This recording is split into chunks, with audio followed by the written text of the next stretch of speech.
Espalhe a notícia por aí. Dias de muito mais sabor, alegria e diversão estão por vir. Sabor aqui. Nova fábrica em Cacilândia.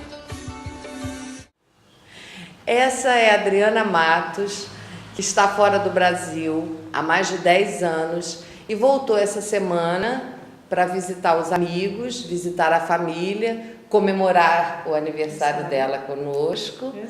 E eu gostaria de falar, de saber da Adriana algumas coisas, porque, afinal de contas, muitos brasileiros, não só brasileiros, mas a gente vê que pessoas do mundo inteiro têm, às vezes, aquele sonho, aquela vontade de tentar alguma coisa diferente, de sair da sua cidade, sair do seu país, enfim, saber de um sonho novo, de uma coisa nova que pode dar certo, pode não dar certo. E eu queria que você contasse pra gente, Adriana, a tua experiência, o que te levou lá para fora. Foi um sonho, foi um projeto, foi uma vontade, foi profissional, enfim.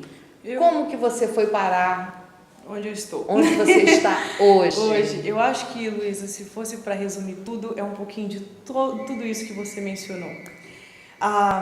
Tudo começa, sempre tudo tem um começo. Na verdade, minha mãe sempre foi uma pessoa de muita inspiração para mim. E ela sempre foi muito... Ela sempre quis o melhor, o que ela nunca teve, ela sempre quis para mim e para minha irmã. Então a gente sempre teve que fazer 2 cursos, além extracurriculares, além de ir para a escola e tudo mais. Como você, para mim sempre foi muito difícil ser o melhor em mais de uma coisa. Então eu pensei, desde muito cedo na minha idade e tudo mais, eu foquei naquilo que eu sabia que eu gostava e que eu tinha jeito e que eu sabia que era um talento. Eu sabia. Então eu descobri isso muito cedo, já com uns 10 anos, eu já sabia, eu já tinha me inteirado e como se diz, locked. E já se autoconhecia. Já me autoconhecia e eu sabia que a língua que eu estava aprendendo era aquilo que eu queria saber mais e mais e mais. Com 10 anos já, eu ia para casa, a gente de bicicletinha, que eu chegava no CCA de bicicletinha, pegava meus livrinhos, voltava para casa, fazia minhas coisinhas assim, mas eu também não era muito boa de sentar lá e ficar escrevendo. Então o CCA foi perfeito para mim, porque era áudio, era visual, e eu tenho muita facilidade em aprender audiovisualmente, e aquilo foi crescendo. Eu mesmo fazia os meus accent reductions, sozinha em casa. Corrigia a sua pronúncia. A Adriana não queria ter sotaque. Com 10 anos de idade. Entendeu? Então ela fazia a sua isso. própria correção. E eu já bem... Até que se transformou em uma de nossas professoras na época, quando eu dirigia a escola, e por sinal uma das melhores que nós tivemos. Aí ela deslanchou. Deslanchou até que um dia nós perdemos a Adriana. A Adriana simplesmente bateu asas e voou, deu asas aos sonhos dela, à imaginação dela, e foi parar em... Primeiro nós fomos para a Inglaterra, que foi exatamente o país de onde veio. Eu falei, bom, se eu sei tanto, se eu me entendo, se eu gosto tanto da língua, vamos para o país de onde a língua veio. Então a gente fez um curso ali na época do que era mesmo, a gente pegou um certificado de proficiência em inglês pela Universidade de Cambridge.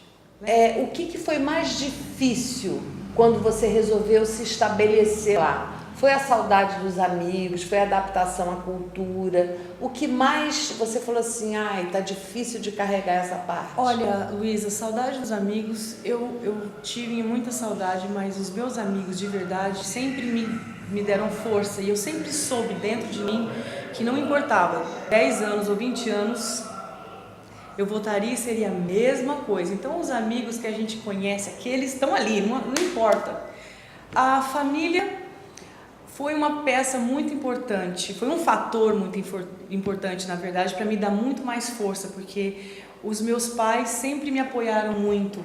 O mais difícil, na verdade, é quando você sabe a cultura, você entende a cultura, você aprendeu a cultura de um outro país, mas quando você vive dentro daquele país, existem muitas coisas que você acha que você pode fazer do seu jeito, mas não, você tem que fazer na estrutura deles. Existe realmente essa discriminação contra o brasileiro? Existe uma discriminação dentro no que se diz respeito à minoria e maioria. Nos Estados Unidos existe a maioria, que são os americanos da primeira leva, que são os descendentes de italianos, os descendentes de irlandês, os primeiros imigrantes. Daí existe a minoria, que são os segundos imigrantes, que são os latinos, que são pessoas Aí então, essa coisa começa a diminuir. Essa coisa tem sempre quem pode mais intelectualmente, quem pode menos, quem se sobressai. Adriana, você tocou num ponto interessante. Quem pode mais intelectualmente? Então, o valor lá é o que você sabe. O que você não o que você tem. Então, quanto mais você adquire em termos de cultura, em termos mais valor você tem das pessoas. Exatamente. Então, essa história de discriminado porque não sabe. Não é porque não tem. É porque não sabe. Não é. É porque não é. Você faz o quê? Você casou, um marido lindo, maravilhoso. Gente, assim, um espetáculo de homem, entendeu? Ele é engenheiro, né? Elétrico. Ele é engenheiro elétrico. E você hoje está trabalhando com o quê nos Estados Unidos? Em que cidade você está hoje? Hoje, bom, eu moro em Cleveland. Eu fiz a universidade Kent State University, onde que é a cidade dele, Cleveland. Ele é de Cleveland. De Cleveland. Eu fiz Kent State University, Relações Internacionais, Ciência da Política. Daí eu tive um ano para poder praticar o que eu estudei dentro das normas do país. Então, agora nós temos uma companhia própria que se chama Tropical Cleveland, que é o que a gente introduz música e cultura latino-americana para a cidade de Cleveland. Tem um programa de televisão, a gente também tem uma website que a gente vende os comerciais e tudo mais, Facebook agora é tudo. E a gente tem em média mais ou menos de umas 600, 700 pessoas semanalmente, e nossos eventos anuais que dá para mais ou menos 800, quase 1.000, isso inclui o carnaval que a gente faz. Ou seja, você está fazendo o que você gosta, que eu gosto, numa cultura a qual você se adaptou. Que eu escolhi, que eu aprendi a ser americana dentro da escola, onde sem deixar de ser brasileira. Sem deixar de ser brasileira. Gente, eu espero que tenha sido gostoso para vocês também, como foi para mim, esse nosso bate-papo, e a gente saber que existem outros horizontes, que a gente pode explorar, que a gente pode se dar bem, que a gente pode trabalhar com dignidade, que a gente pode adquirir cultura, mais cultura, ser valorizado pelo que a gente é.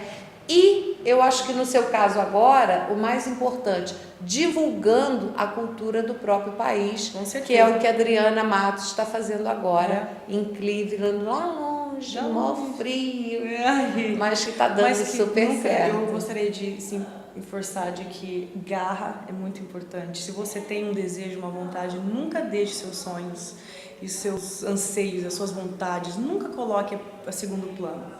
Vá em frente, nunca olhe para trás e nunca se arrependa de nada, que se você cair um pouquinho, você levanta, continua andando, porque atrás é um batalhão. Nós terminamos aqui com essa lição de força, de autoestima, com essa beleza de mulher que está, que bom, representando a nossa cultura lá fora. E agradeço a vocês e agradeço a você, Adriana. Muito e parabéns por tudo que você conseguiu. Espalhe a notícia por aí. Dias de muito mais sabor, alegria e diversão estão por vir. Sabor aqui. Nova fábrica em Cacilândia.